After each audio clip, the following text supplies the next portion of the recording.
Hey, so tell me, look, I just got it. It just sent something to my phone and tried to throw me off my vibe and what I was, speaking about. But getting back to the nitty gritty.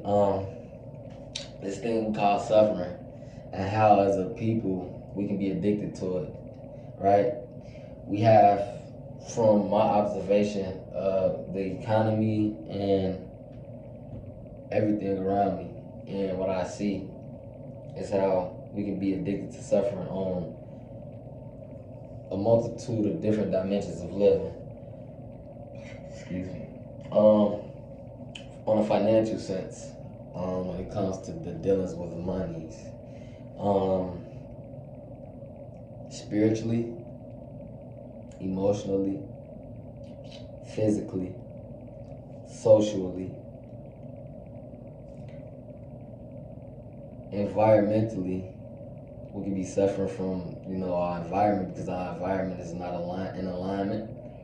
Our occupations and our dealings, and yeah, we got to be suffering on all of these levels of living and on all of these levels of life. And the cause of this suffering will be ignorance, right? Not having knowledge of self, not knowing your occupation in life. What do you love? What are you passionate about? Not knowing how the body works, not knowing what keeps this vessel alive and moving, not knowing what the blood needs to be healthy, not knowing what the gut needs to be healthy, not knowing what the mind needs to think in an orderly fashion and in harmony. Alright? So, from my perspective, in my view, I feel like the cause of suffering can be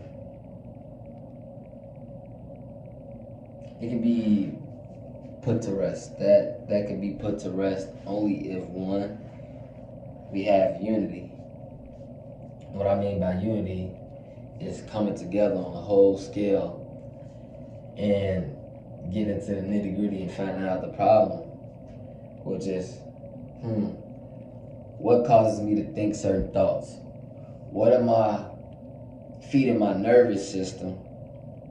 And what images and lighting am I picking up that's causing me to think certain thoughts and project certain things on people based on another man's perspective or another entity's perspective, versus, because it's all about power, it's all about capitalizing, it's all about gains, it's all about profits. It's never about natural law and just in humanity in general. It's never about the children. The children we hear. I read something, a quote. I think it's from the Sitting Bull, if I'm not mistaken, where he said that as adults we are here just borrowing this plane from the children, and our goal is to carry out our duty to allow this plane to be in the most peaceful state.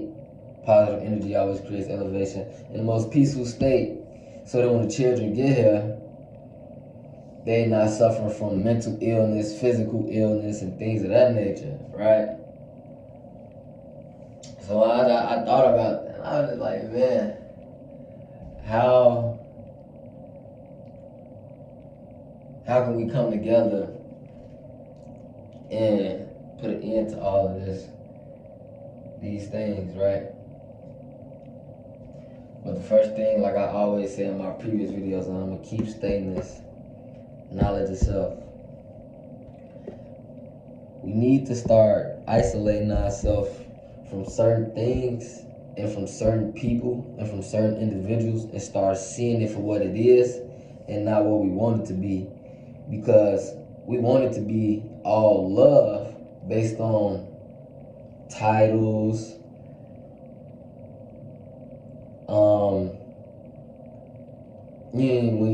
when I say titles, I mean like uncles, aunties, brothers, sisters, cousins, and start seeing it for what it is, what type of characteristics these people have, and how these people carry themselves. And not only with those people, but also with ourselves as well. We have to look within ourselves, and we have to see, how do we carry ourselves? Is this in alignment with natural law, with universal law, with cause and effect? Is this in alignment with vibration, gender, the law of attraction? All of these things are natural laws, not man-made laws, but natural law. And this is universal. If you pick up any text, any religious text, you would see that even though it's in the form of a parable,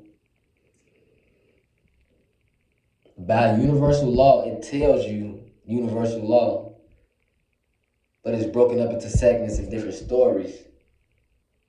All right? And if you don't have any awareness or understanding of natural law, you won't even know what it's telling you, or take it for face value instead of seeing it on a holistic scale. Like in the Bible where it says, thou shalt not kill, right? And you can tie that to universal law with cause and effect, right? Because every cause has an effect. Whatever causes you to kill someone, just best believe is going to be an effect, which is the law, which has ties with karma, the law of giving and receiving energy and vibrations and frequencies, right? So, how can we come together and put our minds together to help heal each other on a collective level versus looking at things from separation? Because separation is nothing but an illusion. How can you be separate from something that you see every day? How could you separate God from the devil? How could you separate good and evil? How could you separate these things? Right? So basically, all I'm saying is, how can we put our minds together and end all the suffering? Right? Because we all have a common problem. It's all common everywhere I see. I'm talking about mass media, everything. I'm talking about the news. The news is bombarding us with coronavirus. And if you ask me, with this whole coronavirus thing, I feel like it's another way to cause suffering to the people. Because instead of telling them how they can take care of themselves and keep the body vital and full of nutrients and to keep the body healthy, they tell you to go get a drug or something that you have no knowledge of awareness of what you put in your body, and they tell you to go inject something into your body. All right? Now we have to boil it down and we have to get to the nitty gritty. We have to say, what is the purpose of this? What is the purpose? What is the meaning? What is the purpose? Why do they want us to get vaccinated so bad? Why do they want us to work jobs so bad? Why do they want us to do these things so bad? You have to ask yourself questions. Why do I do the things that I do? Why did I do that in my past? Where did these things stem from? What is the root of this? What is the root of this? Where did it come from? Everything has a source. In order to get to the bottom of it, you have to have knowledge of these things. No matter what it is, you have to have knowledge of your finances, of your health, of your body, knowledge. Look, listen, and observe. That is knowledge. That is how you obtain knowledge. You have to look, listen, and observe. And not just things outside of you, things within you, characteristics and things within you. You have to observe that too, because you can be the cause of the suffering as well as everything outside of your environment. Everything starts with you as well, because it's a reflection of your vibration, the vibes that you put out, you know.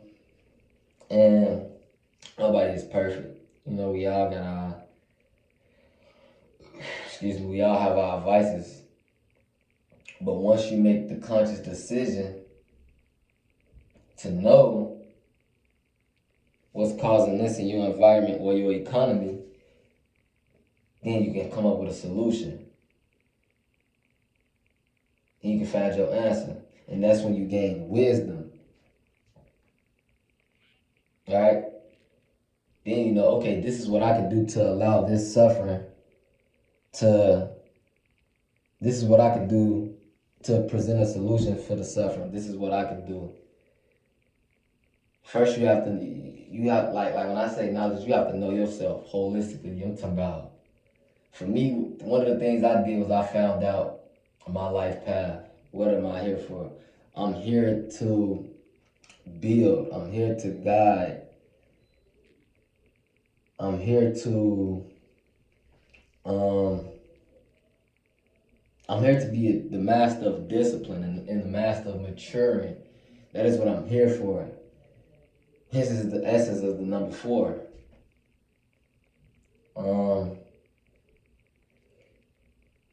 I'm the vibrational equivalent of the number 4, right? Because of the time I was born, in the space I was born, in the year I was born, in the Gregorian calendar, which boiled down to the essence of the number 4, all right? In numerology.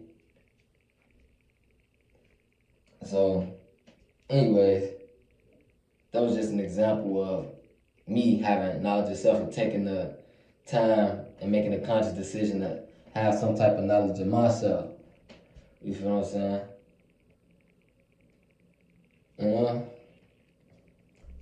And understanding. Now, it's this thing, all right? You have to see things from, like, when you understand, you go into your mind. You see it from the pineal gland, the third eye, which is a gland in the brain, and it's having about a 4th dimension, if I'm not mistaken. You correct me if I'm wrong. Your imagination, and all of these things are happening from, like, once again, when I say diet, what you watch, who you surround yourself with, it all creates your culture and your way of life. So it's easy. I ain't gonna say it's easy, but it kind of gets simple over time when you start to understand everything around you, and you start to see, like, okay, now let me get to the nitty gritty. Let me go inside. Let me understand myself now. Let me understand myself. Let me see what's going on within me. What am I thinking about? What am I putting in my mind? Is this beneficial? Is this an asset to me? Is this giving life? Is this giving healing? Or is it taking away from the essence of my life? Right? And then when you start to come up with a solution and do your due diligence on that part, then you can have an overstanding. Then you can see, that's when the unconditional love come in. That's when you see, okay, this person does this because of this. Now, if I can point them and guide them into this direction, they can start to get to this level, and then we can be more in harmony with ourselves and with our environment and our ecosystem and, our economy. And we can stimulate it with the things that it needs to be stimulated with, that is lacking, versus just bombarding it with things that has no meaning and is causing suffering, which we know is causing suffering. Sometimes we do things out of spite, and sometimes we do things just because it's normal on a mass scale, on a larger level, on a macro level. But just because it's normalized doesn't mean it's right. Alright? But yeah, I had this sitting on my mind and on my heart, and I just want to, my spirit told me to come put this out here. So, if it resonates with you, if anything I said resonate with you, take it and go do your due diligence. Do what you need to do to get you to the next level of life. If it don't, so be it. You know? But I love y'all. Peace, love, light.